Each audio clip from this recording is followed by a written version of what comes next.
سلام، احنا اليوم في وسط مزارع القهوة في كولومبيا، ويجينا نتعلم أكثر عن القهوة الكولومبية وبشكل عام القهوة في العالم، كيف تتحول من نبتة صغيرة إلى كاسة قهوة بنشربها في بيوتنا. هاي الحلقة لمحبين القهوة. أهلا فيكو في سالنتو.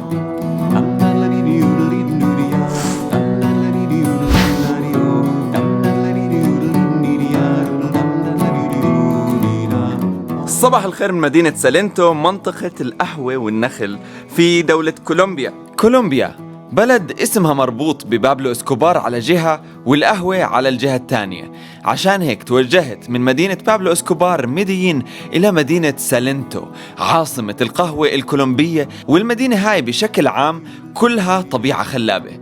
فقبل ما نروح على القهوة رحت أزور وادي الكوكورا المشهور بأطول نخل بالعالم. أنا هلأ واقف على باب الغرفة تبعت الهوستل. شوفوا المنظر عنا.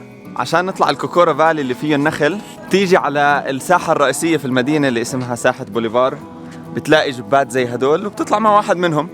ما ضلش اللي وسع جوا الجب فاعطيناها على برا.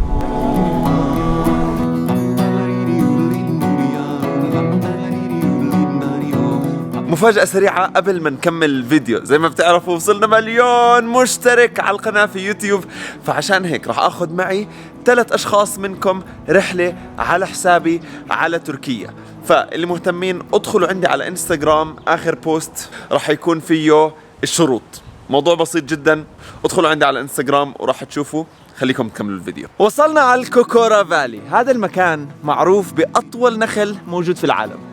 طلعوا على النخلة واصلة آخر الدنيا والطبيعة بتجنن، الغيوم نازلة على الجبل وبتشوف منظر عن جد خيالي. بنصح أي واحد بيجي على المنطقة هون ضروري تيجوا هون. المنطقة هون كلياتها مسارات بالطبيعة، بتقدر تطلع وتشوف مطل الجبال من أكثر من منطقة. كتير حلو المكان، خصوصا الغيوم اللي دايما نازلة على الجبل وعم تتحرك بطريقة كتير حلوة. دخلنا في مسار طبيعة وطول الطريق طبعا بالجبال بين أشجار النخل بين الطبيعة الخضراء، وفي عدة مزارع بقر. فدخلت أسلم على البقر. والله بتعرفي إنه بالهند بيعبدوكم؟ والله شكلك بتعرفيش.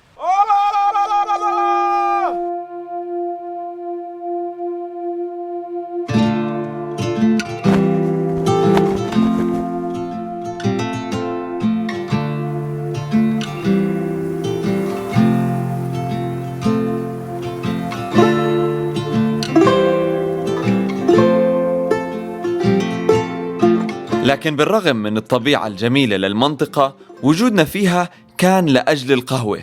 عشان هيك تاني يوم طلعنا على أحد المزارع نتعلم عن هاي الصناعة. اليوم جايين على مزرعة قهوة موجودة في سالنتو وبدنا نشوف كيف بيعملوا القهوة هون. طب قبل ما نوصل للقهوة مش عارف دخلنا على مكان فيه التوت الأسود. توقع إنه بزرعوا التوت هون عشان طعم التوت يطلع بالقهوة، عشان التربة تاخد هذا الطعم ولما يزرعوا القهوة يطلع نفس الطعم. So why do you have berries here? In the past, 30 years ago, it was really difficult to feed the family. Yeah. Waiting for the income of the coffee plantation. So you must crop your own fruits, your own vegetable, and raise your own animal to feed the family and also obtain another income. It's not for the coffee to have the taste of berries maybe? No. No? اوكي، واضح انه هاي المعلومة كانت من كيسي وما إلها اي ما إلها خطأ. المعلومة ننسى اللي حكيته. ايوه هاي هي. Right now there are 2 commercial species of coffee. One is going to be called Arabica and the other one is called Robusto. Here in Colombia we use the Arabica. We need to crop over 600 onto 2,000 meters over the level sea. We're going to have a medium level of production, S%, high level of quality. Our flavor is sour as you try there in the coffee shop, and we got a low percentage of caffeine. Now what you see here, these are different varieties of the Arabica species. We got the first line is Tavi, the other line up there is Pacamara, up there is Pink Bourbon, and this baby one here is called Geisha. So Arabica is the highest quality coffee there is. That's the S%, yeah. Okay. Do you have in your hands the mature fruit of the coffee tree? Okay. It contains 5 parts. The first one going to be this red skin called cherry. إذا بنفتحها بيطلع عنا بذرتين قهوة وفي عنا القشرة.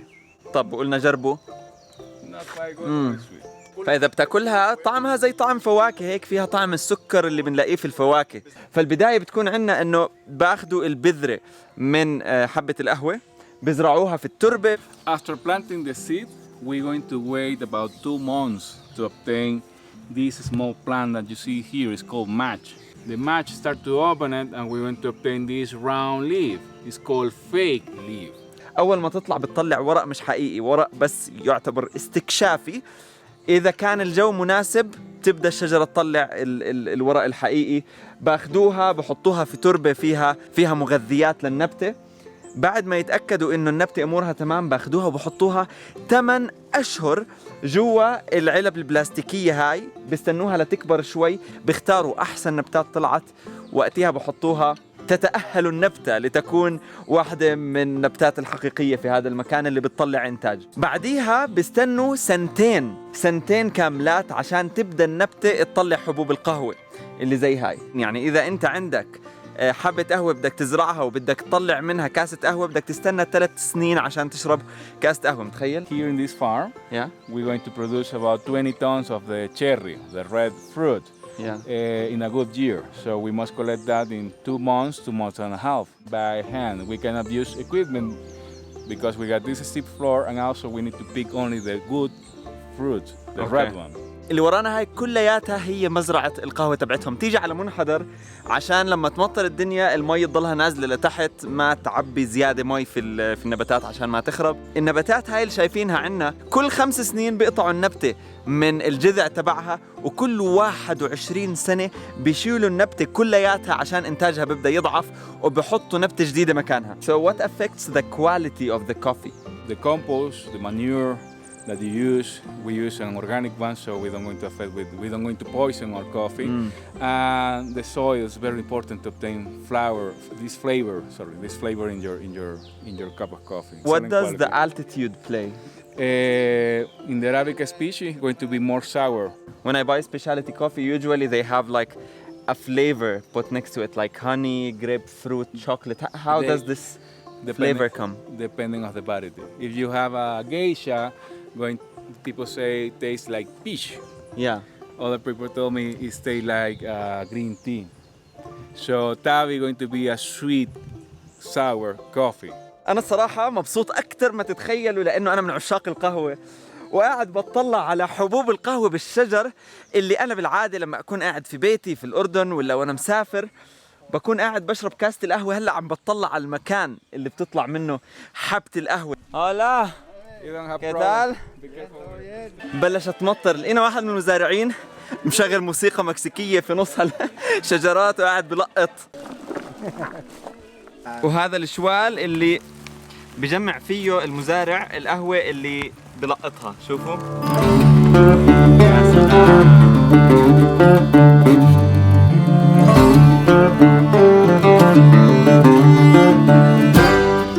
بعد ما يلقطوا كل حبات القهوة تيجي القهوة عندنا هون على هاي الآلة. هاي الآلة فكرتها بسيطة، بتحط القهوة من فوق، تنزل عندنا القهوة هون، بجهة بتروح القشرة زي ما شايفين هون كله قشر، وبالجهة الثانية بتنزل عندنا حبات القهوة، وبصير فصل بسيط بين حبات القهوة اللي كواليتي تبعها عالي بتنزل تحت، والكواليتي الواطي بتطلع من هون، وبيستخدموها للسوبر ماركتس، الشغلات اللي بتبيع القهوة بكواليتي واطي. Then we want to wash 3 times with clear water to take out these mucus, and if you feel right now, nothing there. It's dry. بهاي الادراج اللي وراي بيجيبوا القهوة بعد ما يفصلوها من القشرة تبعتها، بحطوها هون وبيضلوا يحركوها لمدة تقريبا 24 ساعة عشان تنشف مزبوط وتصير جاهزة لأنه يكملوا البروسيس تبعها. تيجي عنا القهوة زي هيك بعد ما تتنشف، بشيلوا عنها القشرة، بتتحول لقهوة خضرة زي هيك، وبعدين بالنهاية بحمصوها بتطلع عنا زي هيك. القهوة اللي جودتها قليلة بيكون عنا هيك شكلها. هاي بالعادة اللي بنشتريها من السوبر ماركتس اللي بتكون رخيصة، بتكون زي هيك. بعد ما يقشروها بتطلع عنا هيك، وبعد ما يحمصوها بتطلع عنا هيك. شوفوا فرق الكواليتي بين هاي وبين هاي واضح من شكلها ولونها انه الكواليتي عالية، وهاي واضح من شكلها ولونها انه الكواليتي سيء. وبالنهاية بعد ما يحمصوها ويطحنوها بتيجي عنا القهوة على بلادنا، وبنعملها بالطريقة اللي بنحبها. في عدة طرق زي ما بنعرف. ففي عنا الطريقة الإيطالية إنه نعمل اسبريسو بهذا الإشي، في عنا V60، وفي كتير أنواع. أنت لما تروح على الكافيه اللي بتحبه على الأغلب تقدر تطلب بأي طريقة من هدول حسب شو الكافيه عنده، وهيك بتكون القهوة وصلت لعندك على باب البيت من النبتة للكاسة.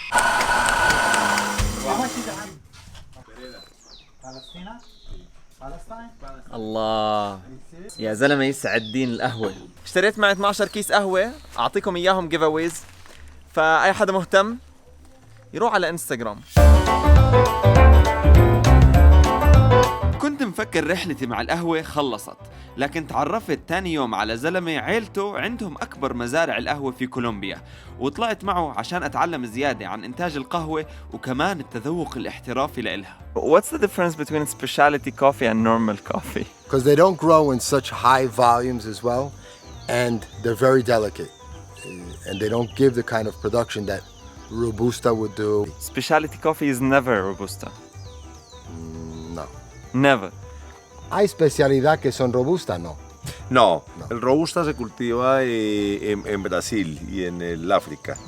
En Colombia, por una protección de lo del café de origen, la federación no hay autorización para sembrar Robusta, solo arábicas. احنا هلا في الاسيندا، او يعني البيت اللي موجود في المزرعة المصيف تبع الزلمة صاحب المزارع اللي احنا كلها فيها. ما شاء الله المكان رهيب، وقدموا لنا قهوة هون. هاي القهوة من القهوة اللي بقطفوها وبيعملوها عندهم في المزرعة، وطعمها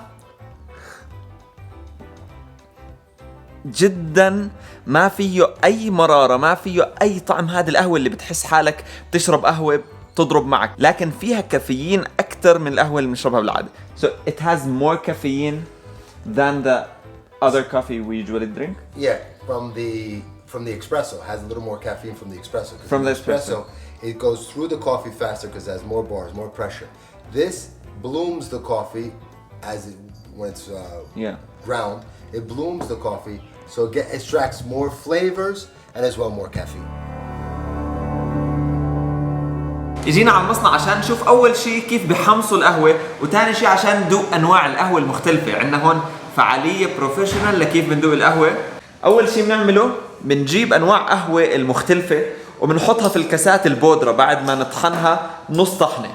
بعدين بنضيف عليها مي سخنة وبنشم كل كاسة عشان نشوف فرق الريحة. وبعد ما نشم كل كاسة بنجيب معالق وبنشيل الطبقة الفوقانية من القهوة وبنشم المفروض اللي هي قهوة فريش ونشوف كيف ريحتها. فأول شيء قبل ما نبدأ ندوق أصلا نبدأ نجرب القهوة بحاسة الشم. فهلأ هيك بندوق القهوة اللي عاملينها هون. خلينا نشوف القهوة هاي. واو. The concept of why you do the cupping this way off the spoon is for the air to push it into your mouth and explode in your mouth to touch all the sensorial points inside your mouth to pick up all the different flavors. في هاي القهوة المفروض نوعها مميز. والله مش عارف شو اشرح لكم، احنا اللي بنشربها مش قهوة. هلا بدي اجرب القهوة الأخيرة، المفروض هاي على اساس انه احسن وحدة. خلينا نشوف. اوف، مزبطش كل يوم قهوة نشربها تكون زي هيك. في عندنا كل وحدة بتعطي طعم مختلف باختلاف طريقة التحميص وطريقة التحضير زي ما حكينا. في كتير شغلات ممكن تخرب القهوة. شوفوا معي شكل حبة القهوة، حجمها، لونها، في كتير شغلات ما بيقبلوها هون. الوحيدة بالنسبة لهم القهوة جودتها عالية هي هاي. اي وحده من هدول الثانيين حجم مختلف، لون مختلف، ما بيقبلوها. يعطيكم العافيه، كثر الله اسفاركم، ان شاء الله استفدتوا بفيديو اليوم. سلام. مرحبا، انا ابن حتوته. اذا عجبكم الفيديو اعملوا شير واشتركوا في القناه عشان تتابعوا رحلتي حول العالم.